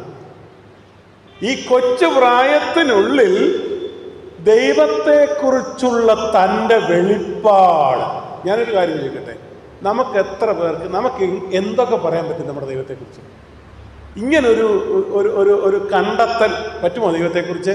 ഇതൊക്കെ പറയുന്നത് തൻ്റെ വ്യക്തിപരമായ ബന്ധങ്ങളിലാണ്. ഈ ദൈവത്തെ വിശേഷിപ്പിച്ചിരിക്കുന്നിടത്തെല്ലാം ഏകദേശം 100-ൽ പരം വിശേഷണങ്ങൾ, ആട്രിബ്യൂഷൻസ് ഉണ്ട് ദൈവത്തെക്കുറിച്ച്. അതൊക്കെ വെളിപ്പെടുത്തപ്പെട്ട പ്രത്യേക പരിതസ്ഥിതിയിലാണ്. ദൈവം തന്നെ തന്നെ വെളിപ്പെടുത്തിയപ്പോഴാണ് ദൈവം ഹീസ് ഗ്രേറ്റ് എൽ ഷദായ്, യഹോവ റാഫ, സൗഖ്യമാക്കുന്ന ദൈവമാണ്. അതൊക്കെ ആ വെളിപ്പെട്ട സാഹചര്യത്തിലാണ് മനസ്സിലായിട്ടുള്ളത്. ഇപ്പോൾ ഈ കാര്യങ്ങളെല്ലാം വിളിച്ചു പറഞ്ഞത് വ്യക്തിപരമായ ബന്ധങ്ങളുടെ അടിസ്ഥാനത്തിലാണ്. അപ്പോൾ ഒരു കാര്യം വളരെ വ്യക്തമാണ്, ദാനിയേലും ദൈവവും തമ്മിലുള്ള വ്യക്തിപരമായ ആഴമായ ഗാഠമായ ബന്ധം. തനിക്ക് ഉത്തമ ബോധ്യമുണ്ട്, എന്നെ ഈ പ്രദേശത്തെ കൊണ്ടുവന്നിരിക്കുന്ന ഒറ്റ കാര്യത്തിന് വേണ്ടിയാണ്. നെബൂഖദ്നേസർ ബാബേൽ നിവാസികൾക്കും അറിയാത്ത എൻ്റെ ദൈവത്തെ അർത്ഥവത്തായി വെളിപ്പെടുത്തുന്നതിന്, സംവേദനം ചെയ്യുന്നതിന് വേണ്ടി ദൈവം എന്നെ ഇവിടെ കൊണ്ടുവന്നതാണ്. ഞാനിവിടെ വന്നതല്ല, ദൈവം എന്നെ ഇവിടെ കൊണ്ടുവന്നതാണ്. എന്തിന്? എൻ്റെ ദൈവത്തെ വെളിപ്പെടുത്താൻ. എൻ്റെ ദൈവം ആരാണെന്നാണ് ഇപ്പോൾ പറഞ്ഞത്. എന്നിട്ട് പറഞ്ഞിട്ടാണ് ഇതിൻ്റെ ബാക്കി കാര്യങ്ങളിലേക്ക് പ്രവേശിക്കുന്നത്. അപ്പോൾ ഇത് പറഞ്ഞ ശേഷം, ആ ദൈവത്തെ വാഴ്ത്തി സ്തുതിച്ച ശേഷം, ഇപ്പോൾ ഞങ്ങൾ അറിയിച്ചത് നീ ഞങ്ങൾക്ക് വെളിപ്പെടുത്തി തന്നിരിക്കുന്നു എന്ന് പറഞ്ഞ് ദൈവത്തിന് സ്തോത്രം പറഞ്ഞ് രാജാവിൻ്റെ അടുക്കലേക്ക് പോകാൻ ശ്രമിക്കുകയാണ്. അടുത്തത് 24-ാമത്തെ വാക്യമല്ലേ? 24-ാമത്തെ വാക്യം. ബാബേലിലെ വിദ്വാൻമാരെ നശിപ്പാൻ രാജാവ് നിയോഗിച്ചിരുന്ന അയ്യൂബിന്റെ അടുക്കൽ ചെന്ന് അവനോട്, ബാബേലിലെ വിദ്വാൻമാരെ നശിപ്പിക്കരുത്. ഈ ബാബേലിലെ വിദ്വാൻമാരെ നശിപ്പിക്കുമ്പോൾ തന്നെ ഇവരെ രക്ഷിക്കാൻ ദൈവത്തിന് ശക്തിയില്ലേ? പറ്റും. കാരണം ഈ ദൈവത്തെ അവർക്കറിയത്തില്ല. ദൈവത്തെ ആർക്കറിയാം? ദാനിയേലിനറിയാം. അതുകൊണ്ട് ഒരു ഇടത്ത് സംഹാരം നടക്കുമ്പം തന്നെ പ്രിസർവ് ചെയ്യാൻ ദൈവത്തിന് കഴിയും, ഇല്ലേ? പിന്നെന്തിനാ അങ്ങനെ പറഞ്ഞു?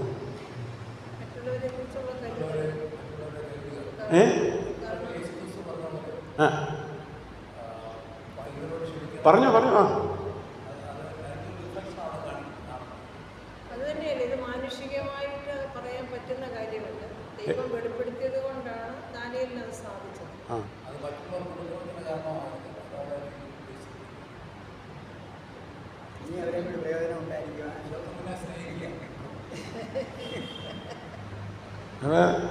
അടുത്ത ക്ലാസ് നമുക്ക് ജോർജ് സാറിനെ കൊണ്ട് എടുപ്പിക്കാം.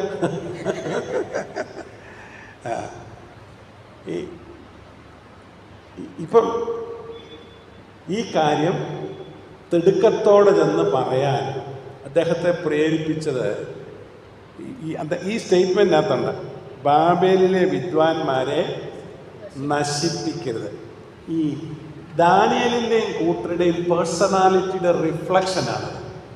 അതായത് ഞങ്ങളിവിടെ ആരുമല്ല, ഞങ്ങൾക്ക് ദൈവമുണ്ട്, ഞങ്ങൾക്ക് ദൈവം സംരക്ഷണം തരും. പക്ഷേ ഞങ്ങൾക്ക് സംരക്ഷണം തരുമ്പോൾ ഞങ്ങളുടെ സംരക്ഷണത്തിൻ്റെ പരിധിക്കുള്ളിൽ ഇവരാകണമെന്നാണ് ഞങ്ങളുടെ പ്രതീക്ഷ. അവരെങ്ങനെയാണെന്നറിയാമോ? ഈ പിള്ളേരെ കൂടെ കൊല്ലാൻ ആഗ്രഹിച്ചെന്നായിരിക്കുന്നത്. അവിടെ അങ്ങനെ എഴുതിയിട്ടുണ്ട്. ബാബേലിലെ വിദ്വാൻമാരെ നശിപ്പിക്കാൻ ശ്രമിച്ച കൂട്ടത്തിൽ ആരെ കൂടെ ഉൾപ്പെടുത്തി? അവരെ വിളിച്ചിട്ടില്ല. അപ്പോ നോക്കണേ, ഇവര് ഈ ഭൂരിപക്ഷം ന്യൂനപക്ഷമായ ഞങ്ങളെ ധ്വംസിക്കാൻ വേണ്ടി നോക്കിയ ആളുകളാണ്. അപ്പോഴാണ് ഞങ്ങളുടെ ദൈവവും ഞങ്ങളുടെ ദൈവീകതയും ബാബേലിലെ ദൈവീകതയും യെരുശലേമിലെ ദൈവീകതയും തമ്മിലുള്ള വ്യത്യാസം. യഥാർത്ഥ ദൈവീകത എന്ന് പറഞ്ഞാൽ എന്താ? യഥാർത്ഥ സ്പിരിച്വാലിറ്റി എന്താണ്? നാം ആരും നമുക്കായി തന്നെ ഈ ലോകത്തിൽ നിലനിൽക്കുന്നില്ല. നമുക്ക് അവരോട് കടപ്പാടുണ്ട്. കറക്റ്റ്. ഇത് പുതിയ നിയമത്തിലെ മറ്റൊരു ടെക്സ്റ്റിലൂടെ വെളിപ്പെടുത്താമോ? ഞാൻ പറഞ്ഞല്ലോ, ഈ ദാനിയേൽ പ്രവചനം മാത്രം കഥ പറഞ്ഞു പോകുമല്ല എൻ്റെ സ്വഭാവം.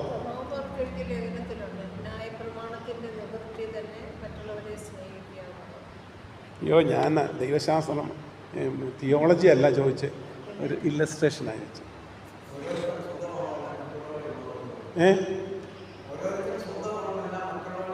അതും പറയുന്ന ഐഡിയോളജിയാണ് പറയുന്നത്. ഞാൻ അതിൻ്റെ ഒരു ഈവൻ്റാണ് ചോദിച്ചത്, ഒരു സംഭവം. ഞാൻ പറഞ്ഞ സാറിന് മനസ്സിലായോ? ഇതുപോലെ തന്നെയുണ്ട്, ഇതുപോലെ തന്നെ ഞാൻ പറയുമ്പോൾ നിങ്ങൾക്ക് മനസ്സിലാവും. അപ്പോസ്തലർ 16-ാം അധ്യായത്തിൽ പൗലോസിനെയും ശീലാസിനെയും പിടിച്ച് അടിച്ച് കാരാഗ്രഹത്തിലിട്ടു. ഒരു ദോഷവും ചെയ്യാതെ, ഒരു കുറ്റവും ചെയ്യാതെ, റോമാ പൗരനായിട്ട് വിസ്തരിക്കാതാ ഇട്ടിരിക്കുന്നത്. അപ്പോ അവിടെ വലിയ കൂട്ടായ്മ നടത്തി, ഇല്ലയോ?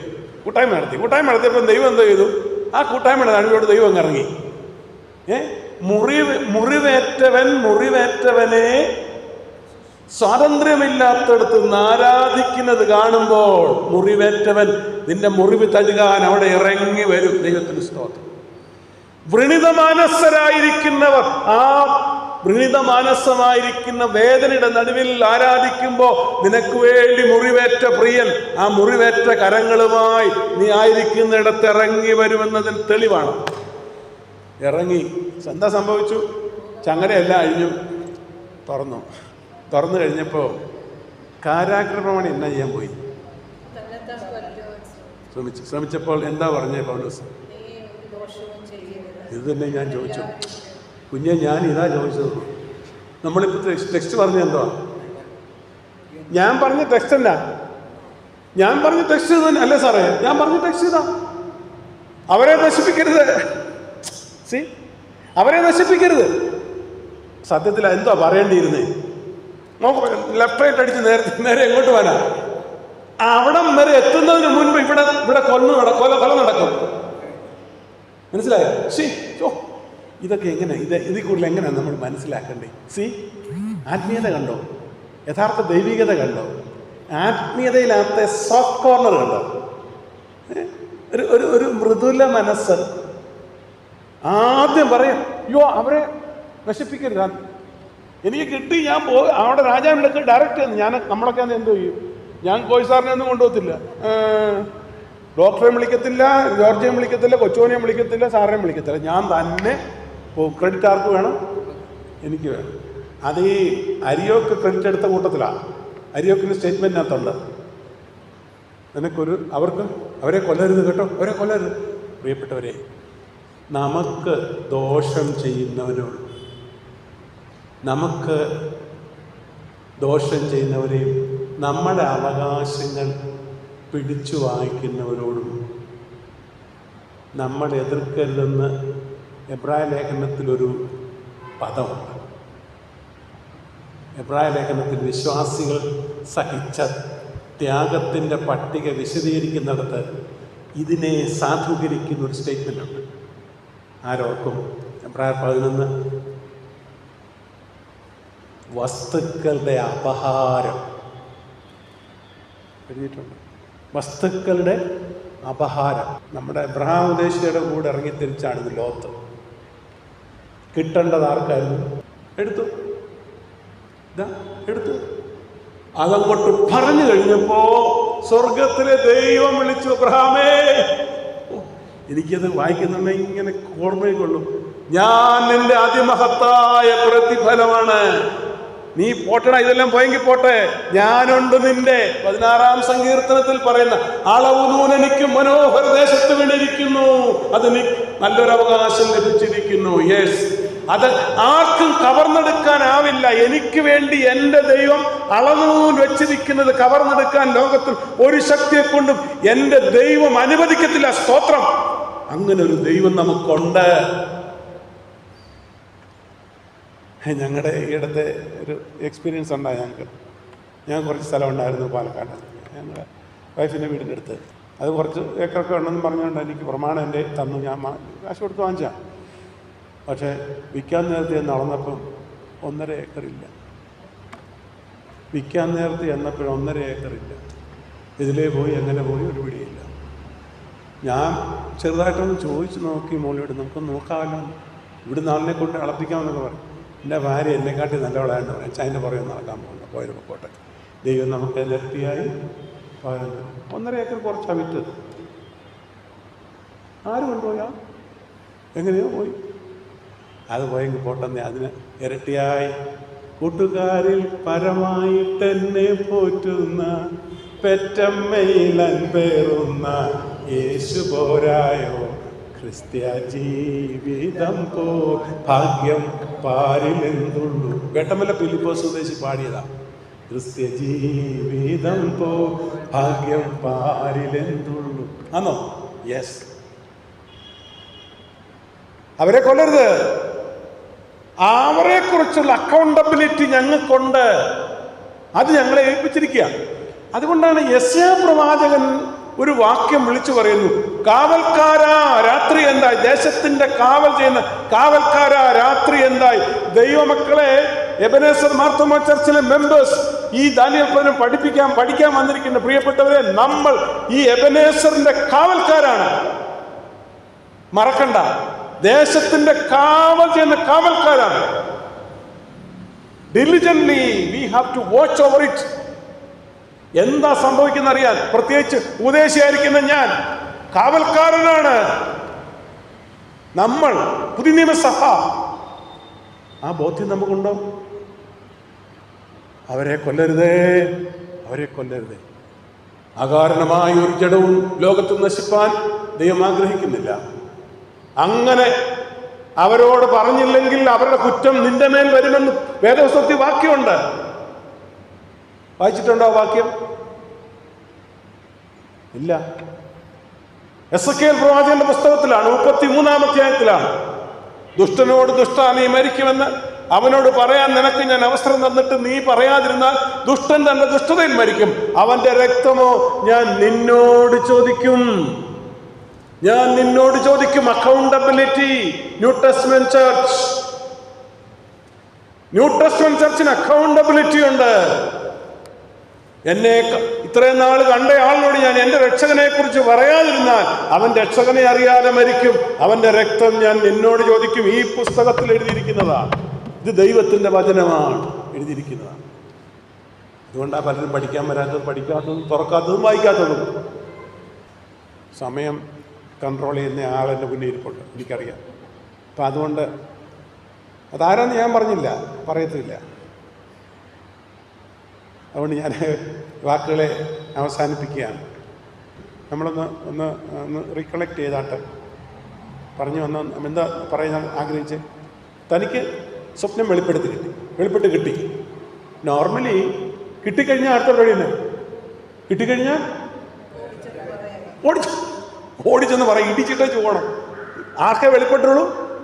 ഒരാൾക്കേ വെളിപ്പെട്ടുള്ളൂ. വല്ലോം തിരക്കുണ്ടോ? അദ്ദേഹത്തിന് എന്തേലും തത്രപ്പാടുണ്ടോ? ഞങ്ങൾ കണ്ടുപഠിക്കണം. ഞാൻ അച്ഛന്മാരുടെ കുറച്ചുകൂടെ ഞാൻ കട്ടയായിട്ട് പറഞ്ഞില്ല. ഇപ്പം അച്ഛന്മാരില്ലാത്തതുകൊണ്ട് പറയുന്നില്ല, റെക്കോർഡ് ചെയ്യുമെങ്കിൽ പോലും പറയുന്നില്ല. എനിക്ക് പ്രയാസമൊന്നുമില്ല, ഒരു അഭിപ്രായമില്ല, ഒരു മകളുമില്ല.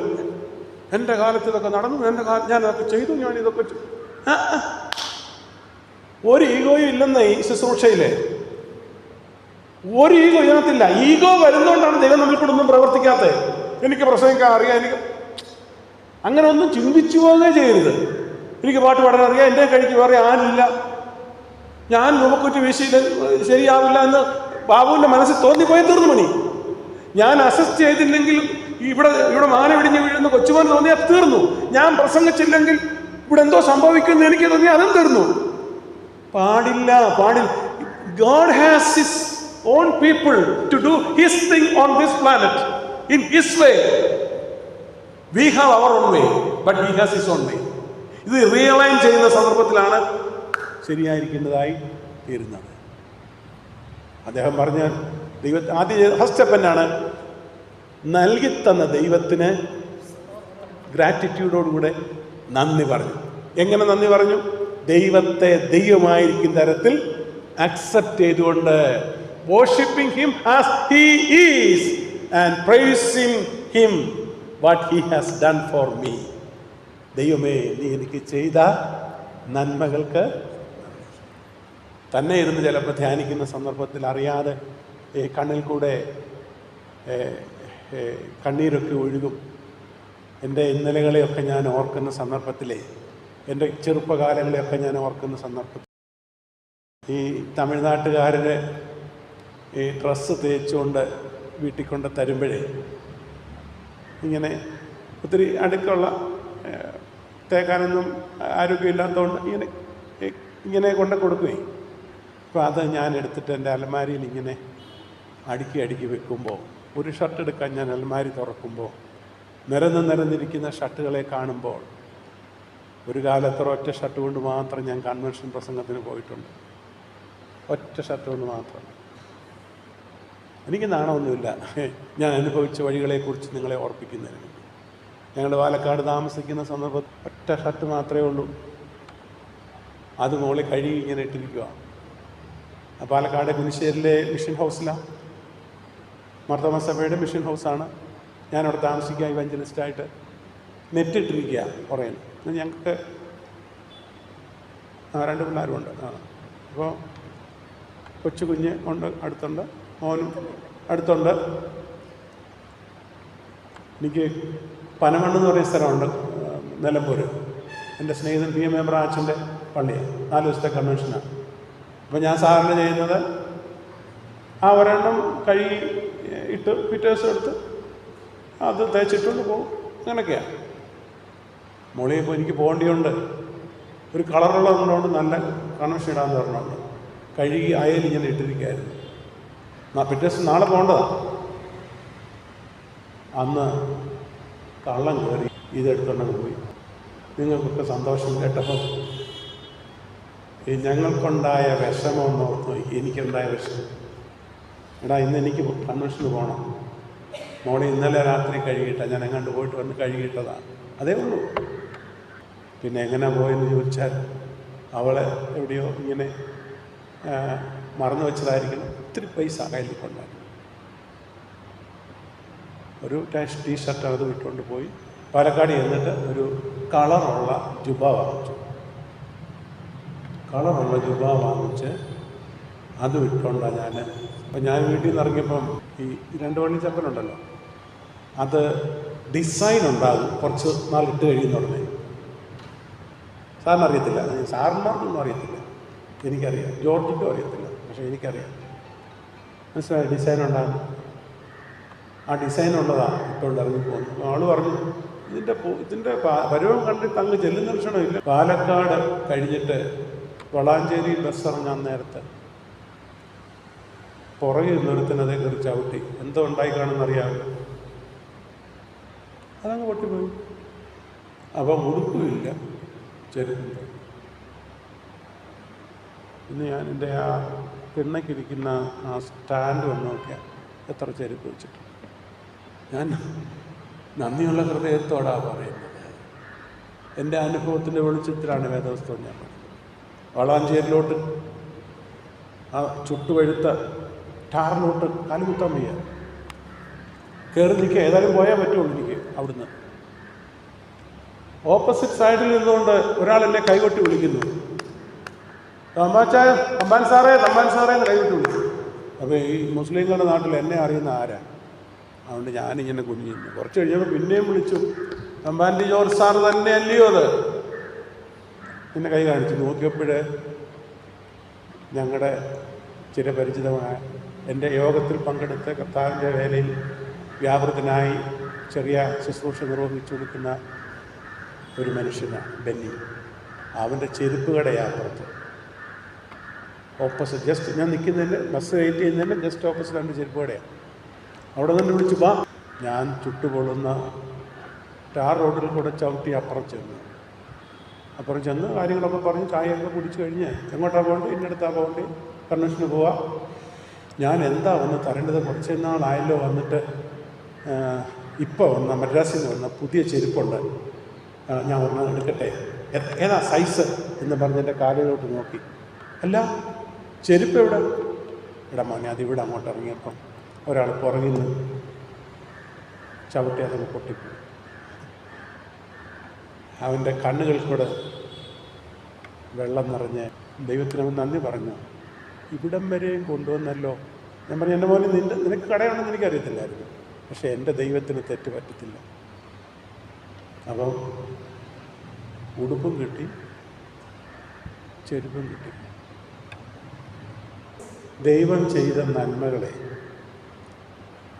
നമുക്ക് ഇന്നലകളെ ഓർത്തുകൊണ്ട് ദൈവത്തിന് നന്ദി പറയാൻ കഴിയുമോ? നിങ്ങളൊക്കെ അതുപോലെ കഴിഞ്ഞവരാരും കാണത്തില്ല.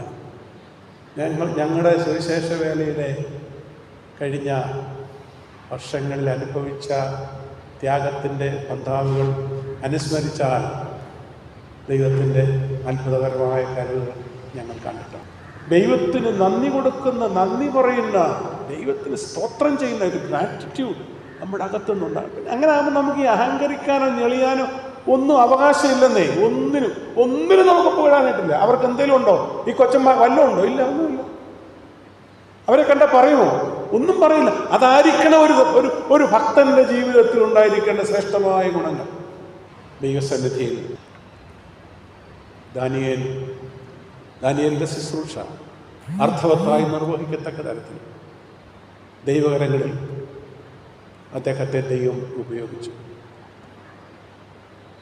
തിടുക്കത്തോടെ ചെന്ന് രാജാവിൻ്റെ അടുക്കൽ വിവരം അറിയിക്കുന്നതിന് മുൻപേ മുട്ടുമടക്കി എന്നിട്ട് പിന്നീട് പറയുന്നുണ്ട്, ഇതെനിക്ക് വേണ്ടി അല്ല ദൈവം ഇത് വെളിപ്പെടുത്തിയത്, നിനക്ക് വേണ്ടി. അത് രാജാവിനോട് പറയുന്നുണ്ട്. പിന്നെ എനിക്ക് വേണ്ടിയല്ല ഇത് വെളിപ്പെടുത്തിയിരിക്കുന്നത്. നിന്റെ രാജ്യത്തുള്ള ഒരു മനുഷ്യനെ കൊണ്ട് ഇത് സാധിക്കത്തില്ല, എന്നെ കൊണ്ട് സാധിക്കത്തില്ല. അതാ പറഞ്ഞു. നിനക്ക് കഴിയുമോ എന്ന് ചോദിച്ചപ്പോൾ എനിക്ക് കഴിയത്തില്ല.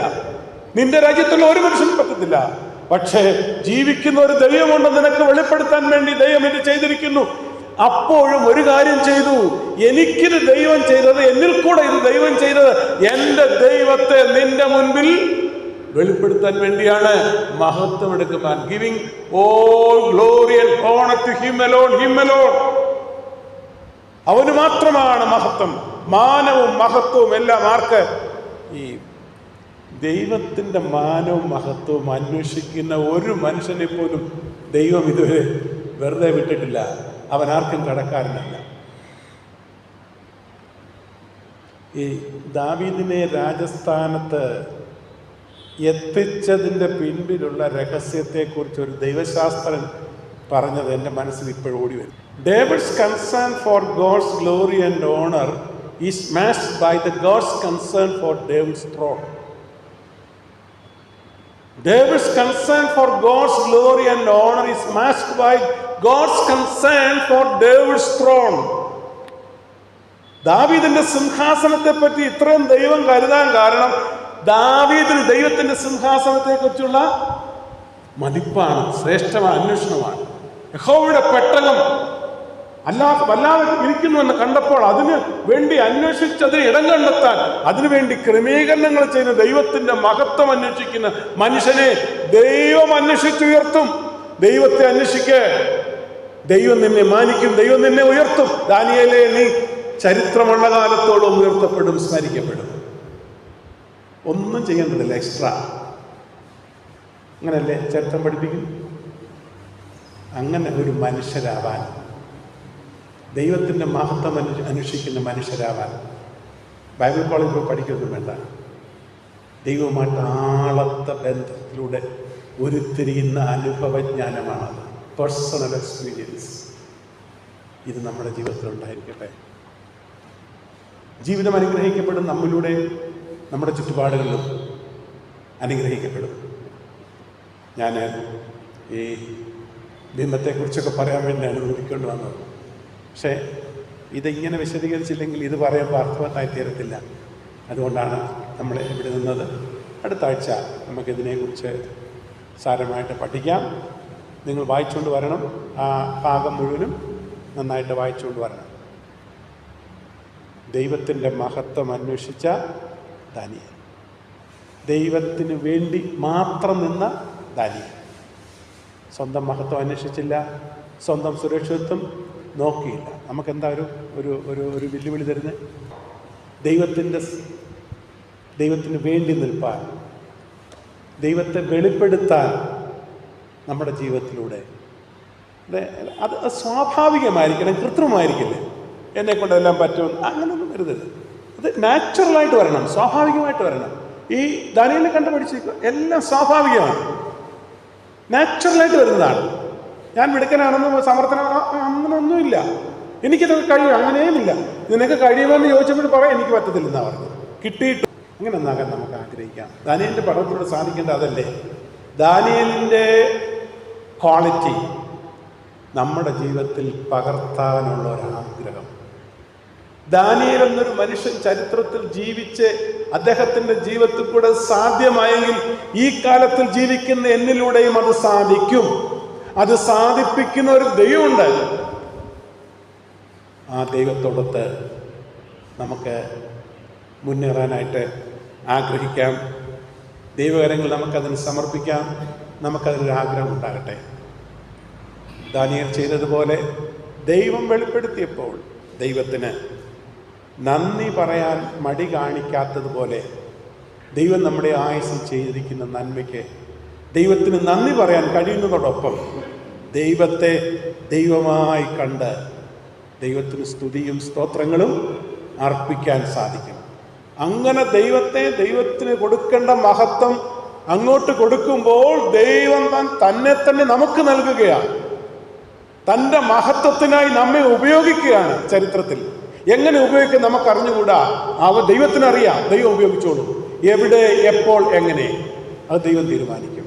നമുക്കൊരു കാര്യം മാത്രം, കർത്താവേ, അങ്ങയുടെ മഹത്വത്തിനായി, അങ്ങയുടെ നാമമഹത്വത്തിനായി, അങ്ങയുടെ നാമത്തിൻ്റെ ഉയർച്ചയ്ക്കായി എന്നെ കൊച്ചു ജീവിതത്തിൻ്റെ ശിഷ്ടയായുസ് പ്രയോജനപ്പെടാൻ ഇതാ ഞാൻ എന്നെ തന്നെ ദൈവകരങ്ങൾ സമർപ്പിക്കുന്നു എന്ന് പറഞ്ഞുകൊണ്ട് ഇന്ന് നമ്മുടെ ഭവനങ്ങളിലേക്ക് നമുക്ക് പോകാം. തലകൾ വണക്കാം, പ്രാർത്ഥിക്കാം. സഹോദരി സഹോദരന്മാരെ, നമ്മളെല്ലാം ഒത്തിരി കഴിവും സാധ്യതകളൊക്കെ ഉള്ള ആളുകളാണ്. നമുക്ക് ദൈവം ഒത്തിരി ഈ ലോകത്തിൽ തന്നിട്ടുണ്ട്. ആ തന്ന എല്ലാത്തിനും ദൈവത്തിന് പൂർണ്ണ ഹൃദയത്തോടെ നന്ദി പറയാൻ നമുക്കായിട്ടുണ്ടോ? ആവുന്നുണ്ടോ? ദൈവത്തിൻ്റെ വല്ലഭത്വത്തെ കണ്ട്, ദൈവത്തിൻ്റെ ശ്രേഷ്ഠതയും മഹത്വത്തെ കണ്ട് അത് അംഗീകരിച്ച് ആ വല്ലഭത്വമുള്ള ദൈവത്തിൻ്റെ ആളത്വത്തിനൊത്ത് എനിക്ക് പറ്റില്ല എന്ന് സ്വയം സമ്മതിച്ചുകൊണ്ട് ദൈവകരങ്ങളിൽ സമ്പൂർണമായി നമുക്ക് നേർപ്പിച്ചു കൊടുക്കാം. വിനയപ്പെടാം. എൻ്റെ ശിഷ്ടയായുസ് അവിടുത്തെ നാമത്തിൻ്റെ മഹത്വത്തിനായി ജീവിക്കുകയും പ്രവർത്തിക്കുകയും ചെയ്യുക. കൃപയും കരുത്തും ശക്തിയും എനിക്ക് നൽകണമേ എന്ന് നമുക്ക് പ്രാർത്ഥിക്കാം.